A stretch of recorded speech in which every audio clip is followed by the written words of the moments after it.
Alright, welcome back. Well, today we got a big piece of the puzzle. Let's check it out. Let's start with the good one. Maybe. I don't know how you open this.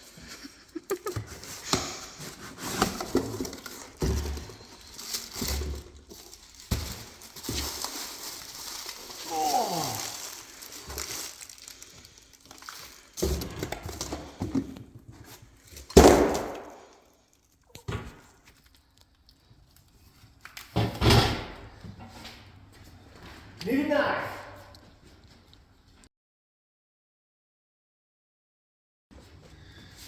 Magic of television, wasn't prepared.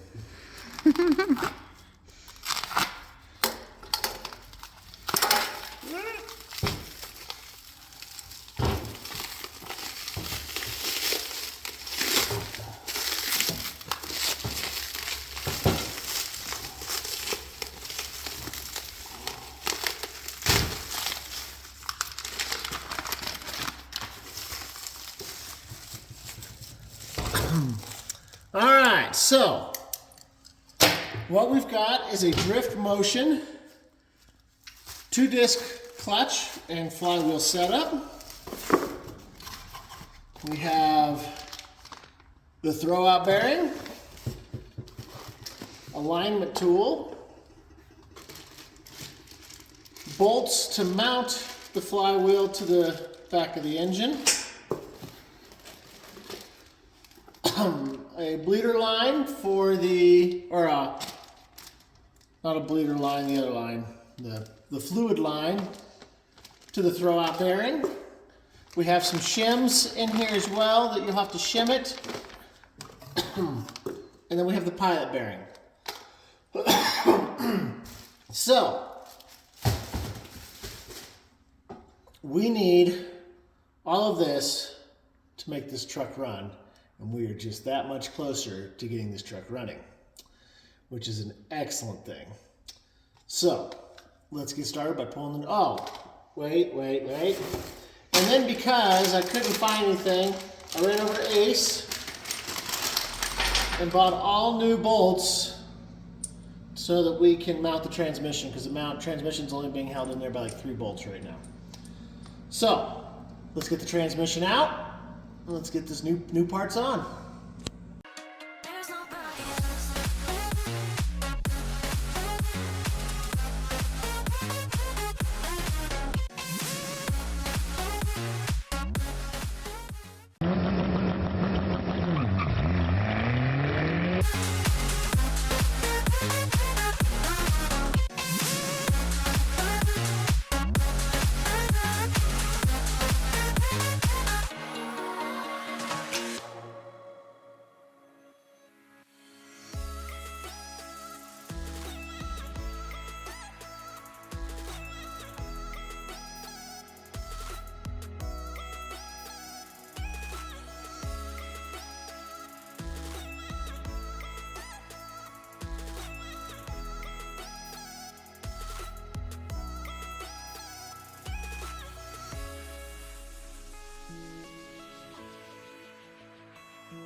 All right, so pilot bearing.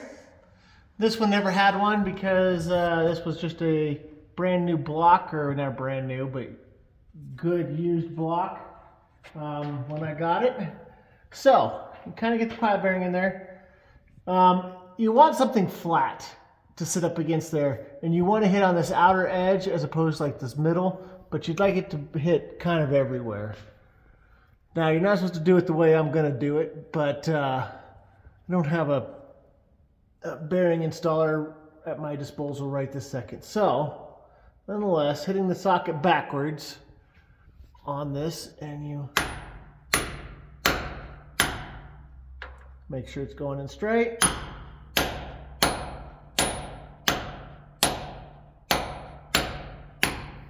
Still going in straight.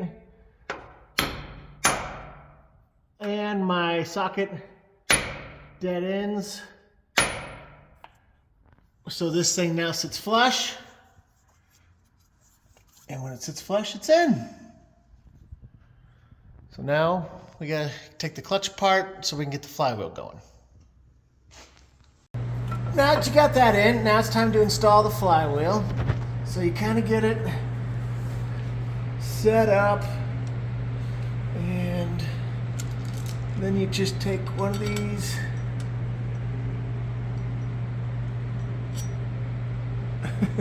do it. You did a little step up? I need just to slightly see where I'm doing. Okay. Alright, so the flywheel is now in. And I just have one bolt just in there, so I'll make sure it can't fall out on me. They recommend with the ARP studs that you put Loctite on every one of them. So that one now has Loctite. And we'll tighten that. We'll take this one back out.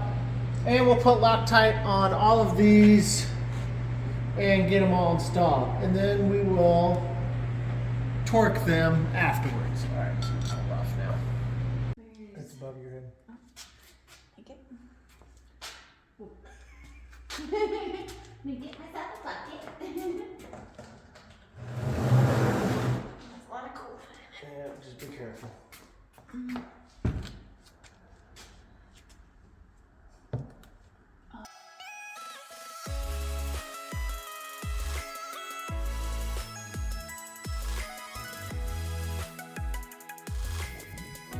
All right, so we torqued all 8 down, first off in a crisscross pattern, and then once more to 75 foot-pounds. They are ARP head bolts, or flywheel bolts. So now we'll get the clutch on.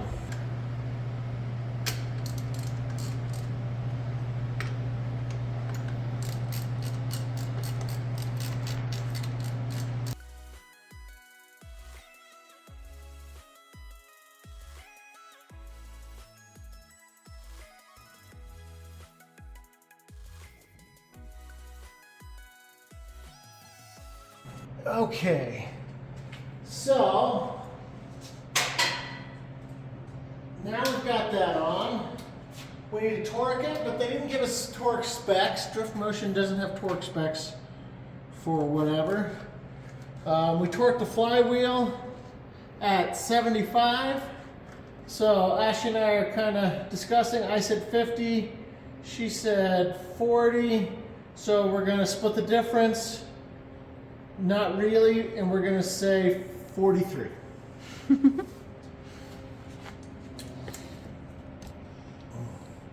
now I'll have to have my beautiful assistant come back over here one more time. All right, Ashley's becoming taller because I put the car a little high. Giants need to work on this. Okay. This is the position the truck sits at when I have it stored.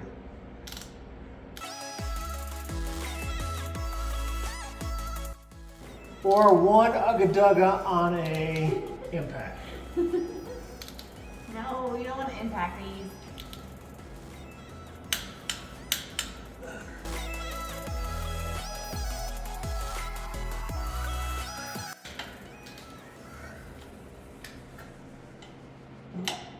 Light died. Yeah. Can't see them doing it anymore. You can't see what you're doing anyway. And then we're going to do it all one more time. Just go around and make sure everything's happy.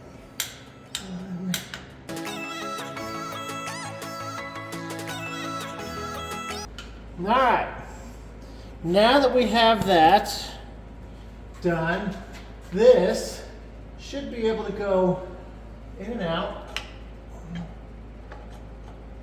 without any issues. You should have no binding. This one should go all the way in and all the way back out like it does. So, you're done with the alignment tool. Clutch is in, flywheel is in.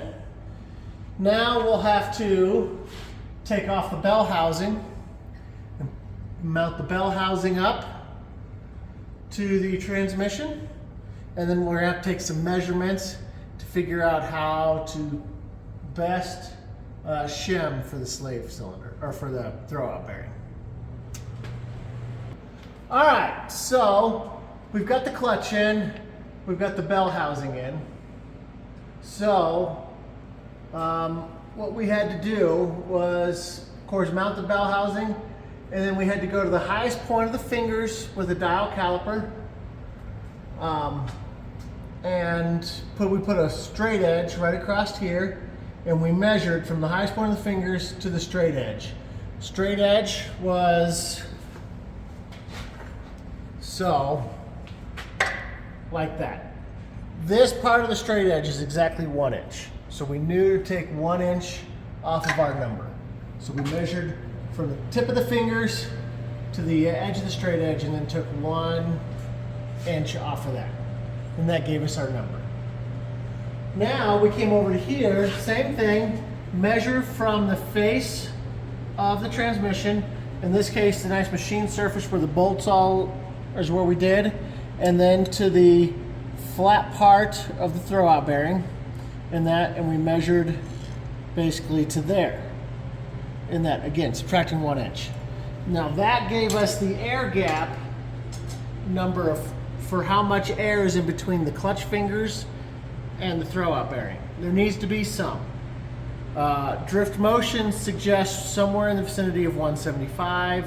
If you look online, and that, which we did that too, they did the same thing, 150 to 200, 150 thousandths to 200 thousandths of air gap.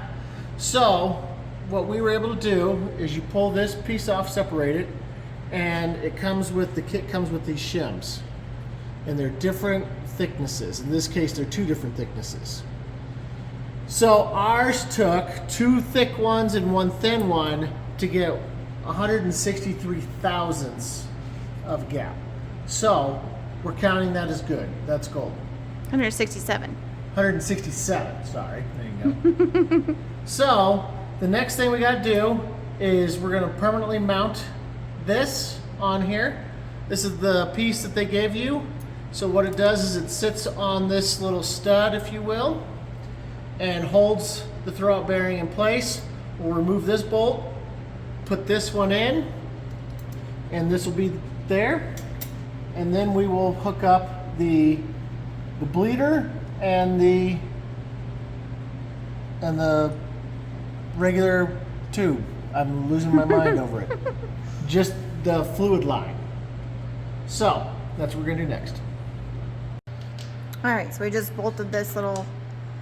Oop, there we are. There we are, right here. And we bolted this on, which holds the throwout bearing in.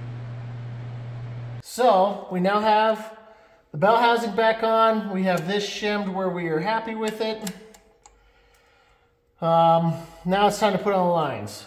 So the first one is the bleeder line, just like in a caliper for a brake line, or for a brake job, for a disc brake, or anything else.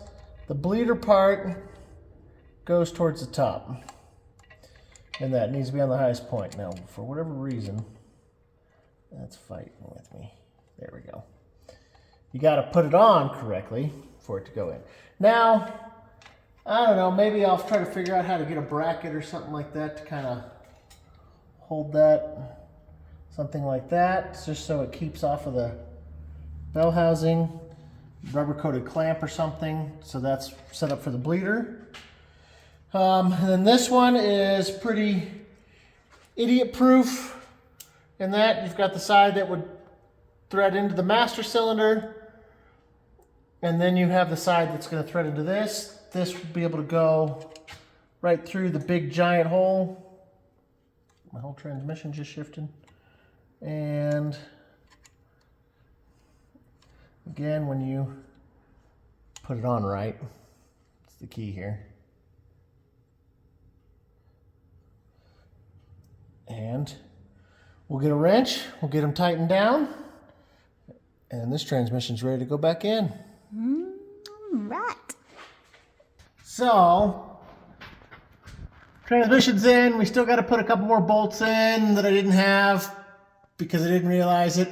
So this is the feed line. We will route this up to the master cylinder up there up top. I will have to end up getting actually a new one of these made because my Tilton stuff is all standard versus this being Toyota being metric. So I'll have to get a new line made anyways. My bleeder is just sitting right here for at least right this second. I don't know, I'll have to figure out a way to secure that. Shouldn't be too hard. But nonetheless, if you can see in there, it's installed. Everything seems to be looking good.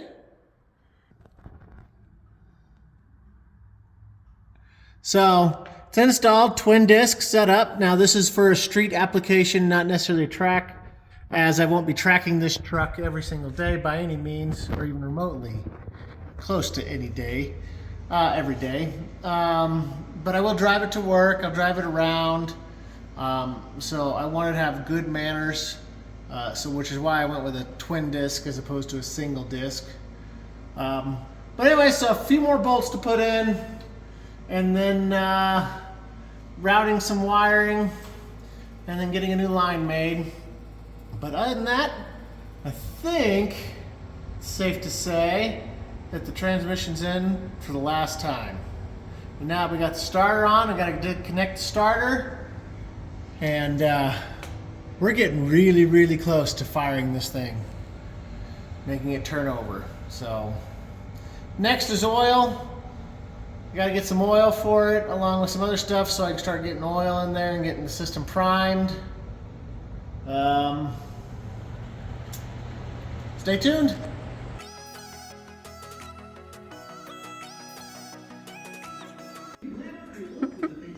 Is that better? Yeah. Okay, we're gonna pinky a little bit inside the hole.